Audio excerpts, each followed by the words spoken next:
All right, guys, UFC 325 was an absolute banger of a card. Went 3 for 5 on my picks. What can you do? I'm the 3 for 5 guy, apparently. So let's get right into my breakdown. I'm not going to do the early prelims, but I am going to start with the prelims and go all the way up to the main event. I would do the earlies, but I didn't watch them live, so it doesn't feel right to really comment on them. So we're going to go ahead and get right into this. First prelim of the night was Jonathan, is it Makayev or McAuliffe? Whatever. Again, not good with the names. Versus Oban Elliott. When what a fight it was. All right. So, first round, right? Oban, he's really honestly he won the first round in my opinion. He lands an early takedown and he starts and he's going really fast. He's throwing hard shots and he's winning cage side control. And then Oban gets dropped by Jonathan. That kind of changed the pace for the rest of the round. But I still would give the round to Oban. He looked really good. I heard his corner as well wasn't even there. Like some of his coaches for his corner weren't there. So as we can see here in round one, he's getting Oban's outstriking Jonathan. Significant strikes as well. The odds for this were in Jonathan's favor. You know, he's got the home field advantage, so that does make sense. Round two, Jonathan tries pushing forward, but he's, kind of getting caught in counters, and Elliott tees off a great combo, which forces Jonathan to kind of clinch up, and that clinch eventually leads to a takedown. He gets back control and chokes him unconscious. Absolute respect to my man Oban for actually going to sleep, though. None of this tapping pussy-ass bullshit. He went full-on to sleep. So great fight from the captain versus the Welsh gangster, whatever the hell his name is. I think that's his name. But overall, really great fight. And yeah, we did not see a round three. So good way to kick off the prelim card here. And I'm sure that was a great win for Jonathan in his home country. So I'm sure he loved that. All right, next. Got Jacob Malkoun versus Therese Finney. Now, Therese Finney went into this fight undefeated, and he left with a defeat on his record. Great fight. Jacob Malkoun hasn't fought in like 2 years, I believe, so did a great job getting back in there. Clearly was outstriking. The build on Therese here is absolutely insane. I might have to put up a picture because this doesn't really showcase how this man looks. He's got the oddest build ever. I think what was his reach? He's got like a 75-inch reach, and he's like 5'6" or something. So it's crazy the build he's got. It's very weird. In round one, Malkoun's controlling the round. He's got a really great power jab. Apparently, he was 3-0 as a boxer, so he's got good boxing, but he also has good jiu-jitsu, from what I hear. He's also just kind of landing simple combos. Like, he's not throwing any crazy 6, 8, 10 punch combinations. He's throwing your classic 1-2, your classic 1-2-3, your classic, just regular, jab, cross, hook, hook, cross, jab, just regular boxing fundamental stuff. And it's landing every time on Finney. He is the taller fighter, so maybe that height difference, just Finney wasn't able to really get his head off center line, it seemed like. And eventually, these simple combos, they start wobbling Finney. And he shoots a takedown with no success. Finney tries to clinch, gets touched up at the end of the round by Malkoun, knocks him down, lands some ground and pound. He did attempt a submission with no success, and then it looks like Finney's leg got hurt. So coming into round two here, Finney's got a hurt leg. And I heard something about how he was having issues with his knee during the camp. So we definitely see that for the rest of the fight. This could have dictated maybe the fight would have been differently if that didn't happen, but I don't think so. I think this fight plays out this way 100 times out of 100 times. Round two, Finney ends up landing some decent combos while Malkoun is still tagging him though. Sorry guys. Malkoun drops Finney halfway through the round, and then they start wrestling a little bit, little ground and pound. Malkoun attempts a neck crank, again with no success in the final seconds of the round.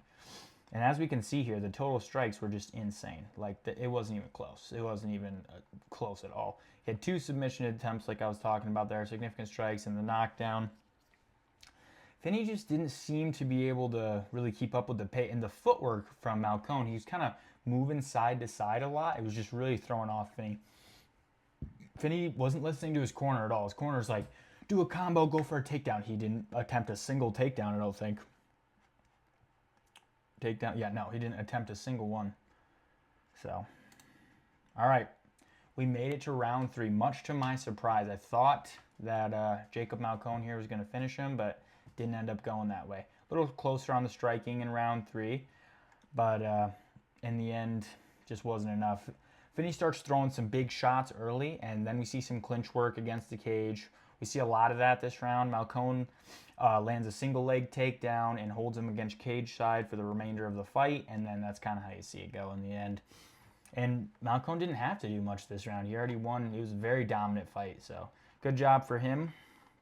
Another home field advantage. So at this point, I'm thinking, are the Aussies going to take the sweep on this card? But some of the guys in the early prelims did lose. All right, Cam Rowston versus Cody Brundage. And I really like Cody, so it was a little sad to see him take an L here tonight. Great fight nonetheless, though. Oh, damn, guys. Getting too detailed. I already got to turn the page.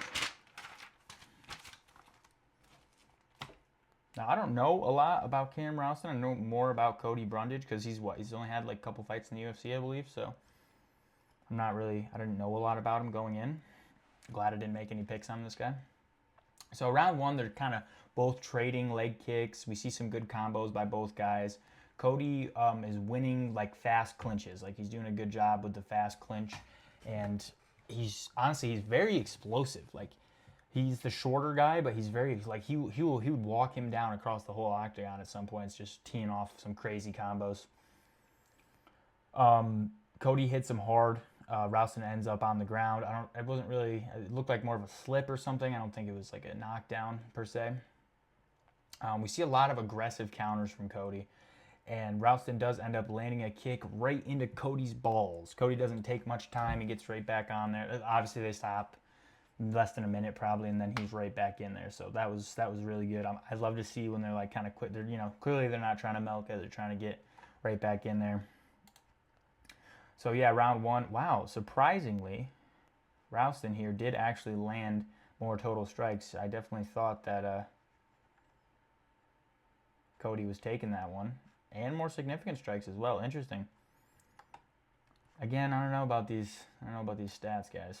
So going into round 2 here, Rowston lands some shots and then gets swarmed by Cody. Like Cody's just throwing an absolute swarm of punches at this guy. So he's doing great on the combos. He's being a little reckless. He's dipping too low with his head though, so we're seeing a lot of that. And his corner's warning him about that as well. He's not listening. Rowston keeps putting Cody against the cage, and Cody tries a takedown. Rowston ends up on top of him, and Rowston just he lands a bunch of ground and pound shots and leads to the eventual TKO in round 2. So another fight that did not go the distance on this card, but it was close. If he could have held in there for another minute or so, maybe would have made it, but just not how it went down. So Cam Rowston for the win. I think this is his 3rd fight in the UFC. He was a heavy favorite, though. Where's he from? Also Australia. At this point, I'm really thinking, wow, Aussies are about to take the sweep. However, this next fight changed the game. We got Junior Tafa versus Billy Elikana. Elikana? I think I got that one. Son of Susie. Don't make fun of that name. It's for his mother. Okay, so Junior Tafa, the Australian native versus Billy Elikana. He is from the U.S. Now, round 1, Billy starts off controlling the pace, then gets dropped. It's a big right hand. And then right after that, we almost see a switch. Like there's more confidence from Tafa. He's trying to land more shots, and he keeps landing shots, and he's defending takedowns really well. Tafa lands a good combo and then moves the fight to the center. They keep doing this thing where they would almost reset in the center. You see it the whole fight. Like they just kind of shake it off and go right back to the center. It was really good. Very interesting strat by both guys. Yeah. So last 10 seconds, Tafa tees off a good combo and Billy counters with one. I think he landed one, tried to get 2, but he counters with one big. I think it was a left hook, and it was good, but it wasn't enough to really do anything to Tafa. Tafa used to fight a heavyweight, if If you guys didn't know that, it's kind of crazy.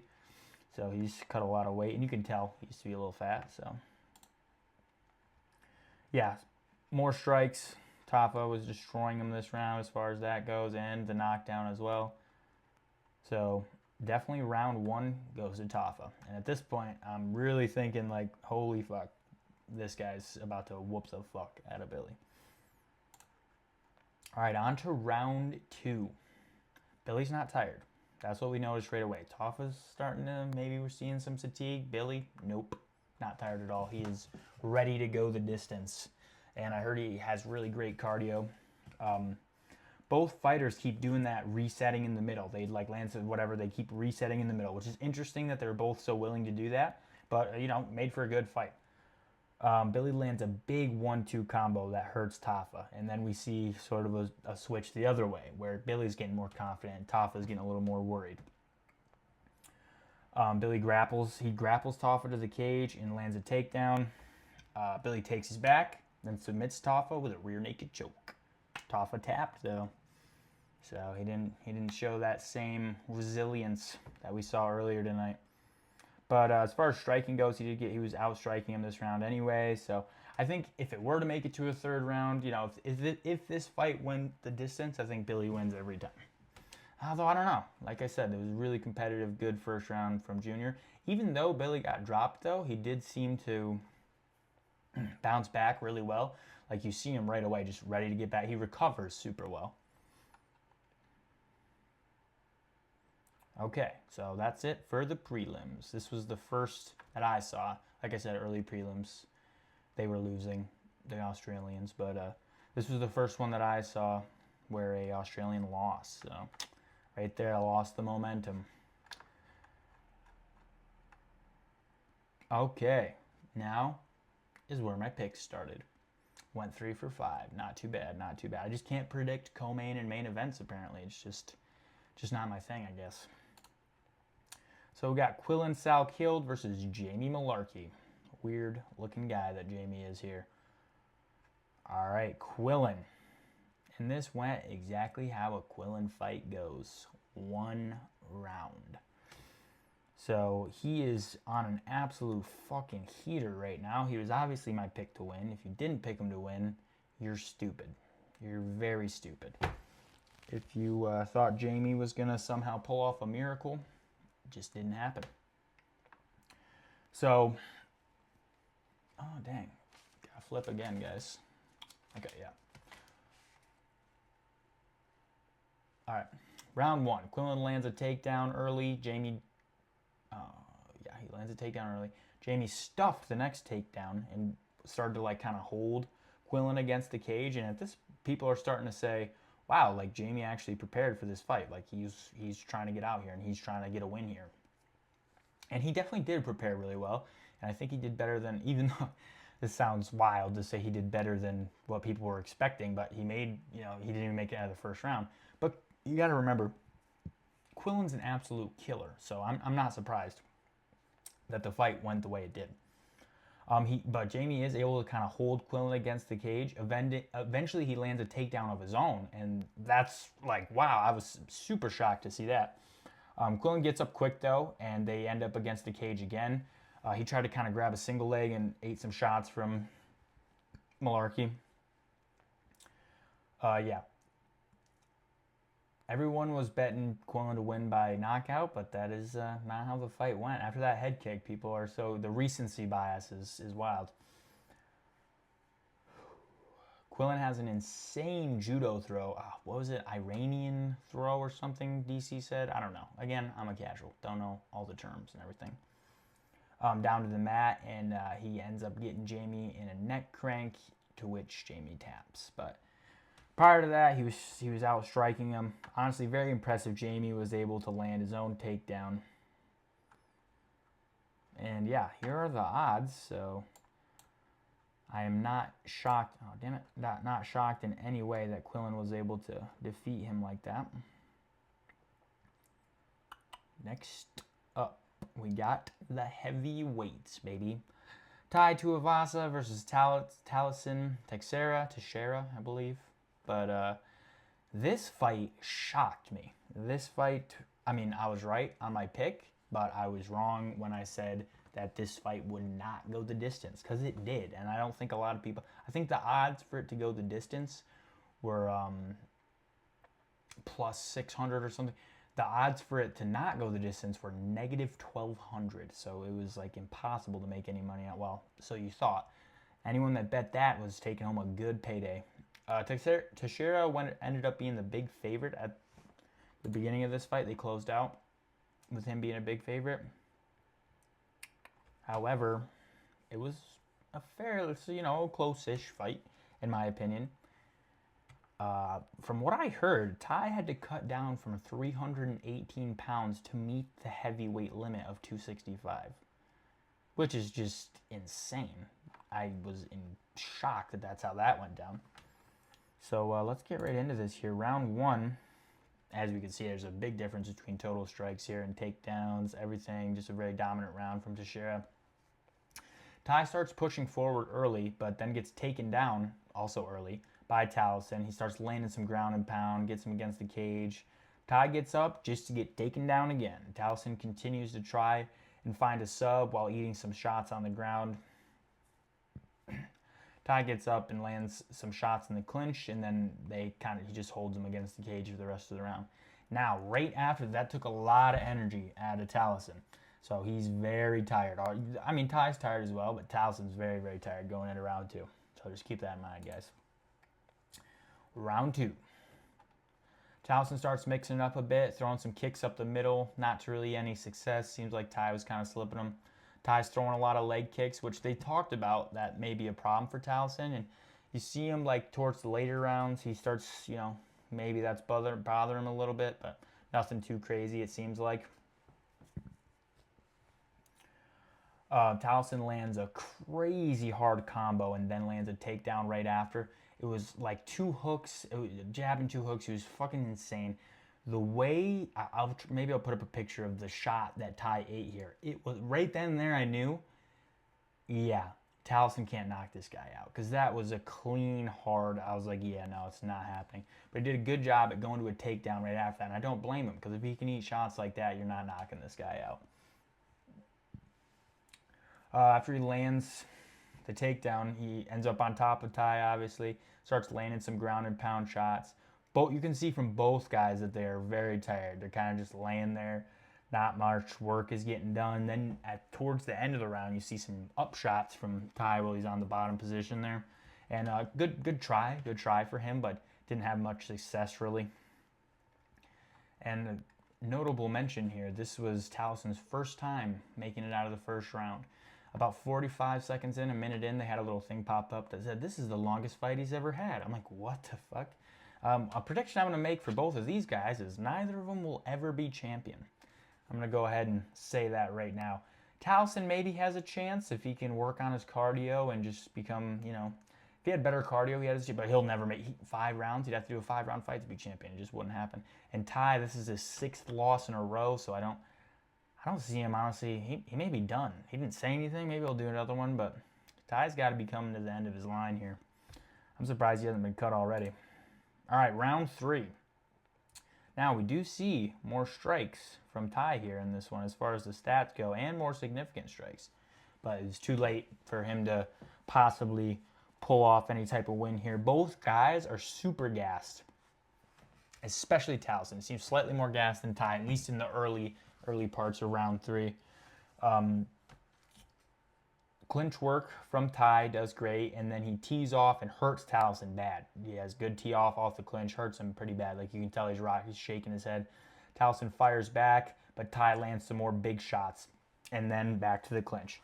The problem with the clinch is Tai's not going to win there, because if they just hold each other there, he has to get a knockout or something crazy in order to win this round. So he's just kind of wasting his time with all the clinch work. Tai ends up kind of backing up, lands an elbow and an uppercut, and then back to clinch again, where Tai lands some more shots, and then they get to the ground. Tai's on top this time, but doesn't do much work. I don't know what his background is, but clearly it wasn't wrestling. They both could not get up after this fight. They're both sitting there, and then obviously Towson won via decision, but it was very close last round for sure. Okay, moving on.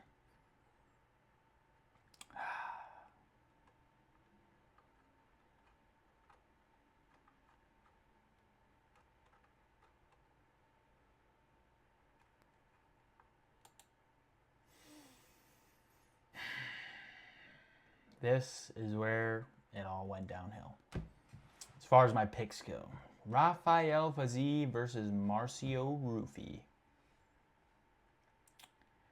Yeah, this fight did not go how I thought. I saw Fiziev go the distance with Justin Gaethje twice. So I did not see Ruffi getting a finish, especially a TKO finish in this fight. All right, so let's start off with round one.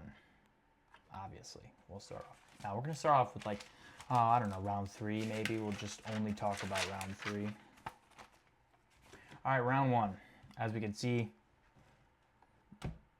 Fiziev was getting outstruck on the feet, both significant and just strikes in general. Sorry, guys. In round one, you kind of see Ruffi staying just out of range. So Fiziev's trying to land some stuff, and Ruffi's just a little too long, staying out of range.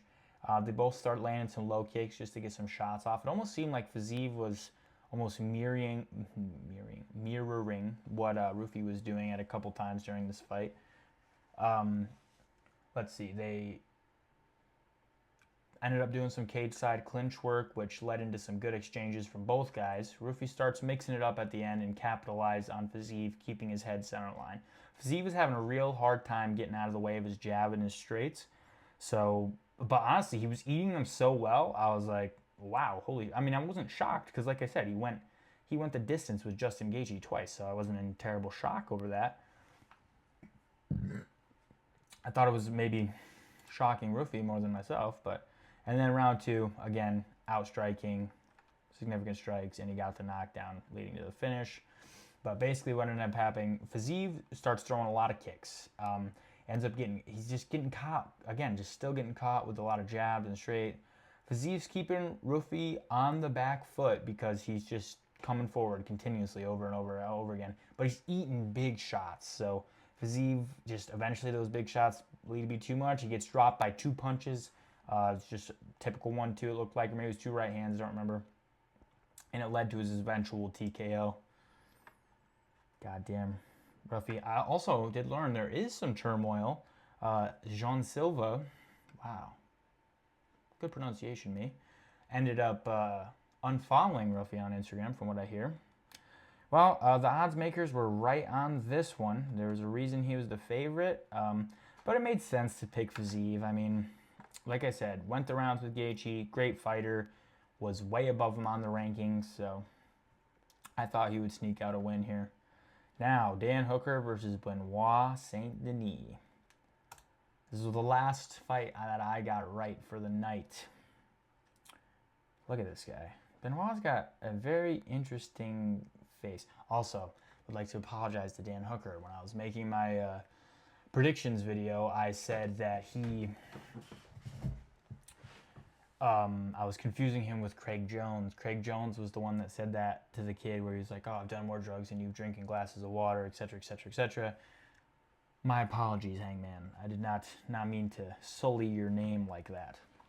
Again, I'm a casual, though. Not surprised I'm mixing those two up, even though they don't really look similar. But this fight was a good one. Good finish. Our last finish of the night as well. Round one, as we could see, Benoit was striking him a lot more, landed some takedowns. But Dan ended up having some submission attempts, significant strikes, obviously Benoit as well. I didn't realize Benoit was only 30 years old. He's very young. He doesn't look it. He looks like much older, but I was like, huh, interesting. Dan's 35, I believe. So in round one, Benoit gets a takedown. Then we see Dan jump the gilly and rolls out of it. This happens twice early on. Dan lands some good kicks to the body, and it's clearly hurting Benoit. Benoit judo throws Dan and starts to wrestle. Dan gets back up just to have Benoit piece him up against the cage, and then gets taken down again. Landed some ground and pound in the end of the round, so it was a very dominant round from Benoit. He would just cut across the cage and just piece up Dan. Like, it was insane. I mean, it was great, but it was crazy. Yeah, the submission attempts obviously are coming from the ghillie that I said. And, you know, you're not going to wrestle with Benoit. You're going to lose, man. So, Dan Hooker, though, I do think he was training. I do think he was practicing that. He was able to, you know, really hang in there for that. All right, round 2. Benoit shoots a takedown early, doesn't get it. He shoots 2 more, and Dan jumps the ghillie again. Benoit gets a hold of his arm when they're on the ground and starts he's got him in, like, you know, half an arm triangle, starts just viciously elbowing him in the face. At this point, I'm like, holy shit, like, it's over. I thought it was going to end right there.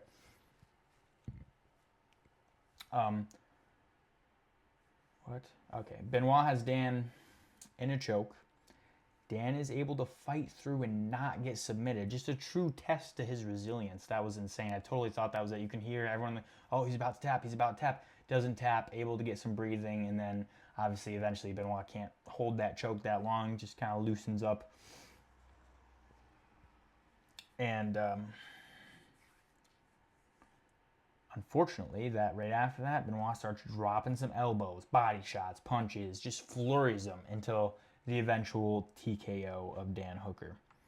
Now, I do think he took this training camp seriously, but like I said, Dan Hooker, I think, is just at the end of his line. I don't think he has that many more fights left in him.